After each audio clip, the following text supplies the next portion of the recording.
dumarka ta ugu khayr badan buu nabigu yiri waata marka uu ninkaygu daymoodo ka farxisa buu rasuulku yiri hadduu la hadlo hadal wanaagsan bay kula hadlaysaa hadduu eegana way ka farxinaysaa wax ka farxiyay kula hadlaysaa wax ka farxiyay maqashiinaysaa wuxuu ku farxo ayay tusaysaa haddii uu amrana amarkiisa way adeecaysaa haddii uu ka tagana uu ka maqnaadana iyaduna way dhoorsoonto way ilaashan tahay oo way is ilaalinaysaa oo meel kale tagi mayso wixii hantiya biyo uu dhiibtana waa u ilaalinaysaa buu rasuulku yidhi nin taabiciintii buu ahaa sulata ibn ushaym raxmat ullaahi calayh nin wuxuu ahaa aad da'diisu intay weynaatay ictizaal buu sameeyey ictizaal waa maxay yani mujtamacii buu ka dhex baxay cibaaduu markaa u tafaruqay maalinkiina siyaam habeenkiina qiyaam maalinkiina soom habeenkiina salaatuleyl markaa nina adeer u ahbaa u yimid oo ku yidhi inantaydii baan ku siiyey waana kuu dhisaynaa waa la soo qaaday magaaladii baa la keenay gabadhii baa loo meheriyey markaasay le ninku waa nin caabidu cibaado badan dharna ma haysto markaasaa lagu yidhi qolka xamaamkaa galoo maydho baa lagu yidhi dharkaa jadiidkana soo xidho markaasuu soo maydhay dharkiina uu soo xidhay cadarna uu soo marsaday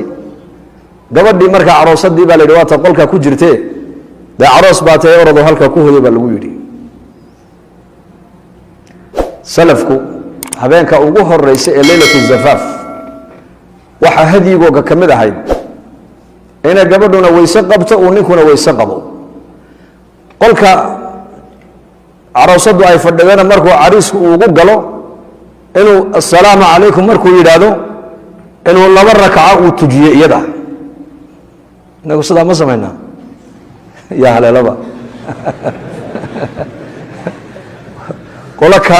kaamera wadatayna haysatabe soo maahinde laa ilaaha illa allah taan arkayna dhalinyar halka buuraha hoostooda taaganoo yaa layta war zayigii islaamka un balmaan qaadana maxaa kuu diiday zayigii islaamka inaad cimaamad madaxa saaratid oo qamiis aad qaadatid maxaa kuu diiday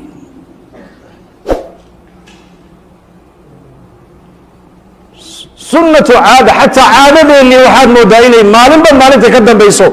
ay ka sii dheeraanayaan dhaqanka islaamka leylatu zafaaf saxaabada rasuulka iyo dadkii wanaagsanaa 2 rakacay iyuu ninku reerkiisa uu tujin jiray waxay ka dhigan tahay maanta laga bilaabaa mas-uuliyaddii aabbaha iyo hooyada saarnayd anaa kala soo wareegay noloshaada adduunyadaada iyo aakhiradaada anaa kuugu imaama ana waxaan diyaar u ahay bay ka dhigan tahay ilaahay taacaddiisa iyo taacadda nebi maxamed inaanu kugu hogaamiye sida 2 rakaca aad igu daba tukatay haddeetooda aniga ii daba joog bay ka dhigan tahay sidaasay ka dhigan tahay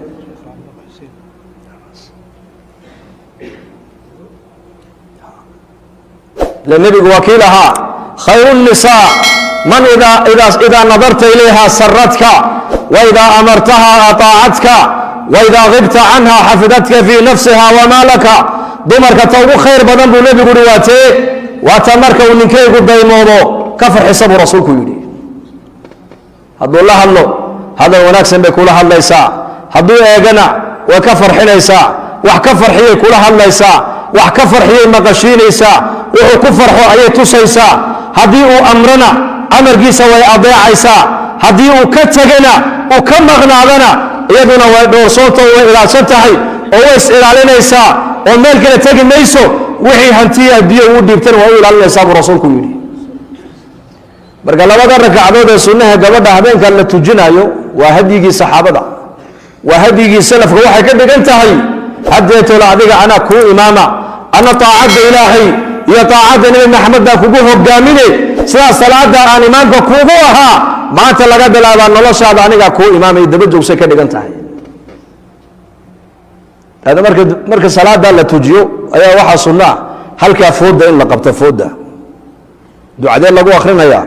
allahuma inii as'aluka khayraha wa khayra ma jubilat calayha soo mahayn khayra ma jubilat calayh waacuudu bika min shariha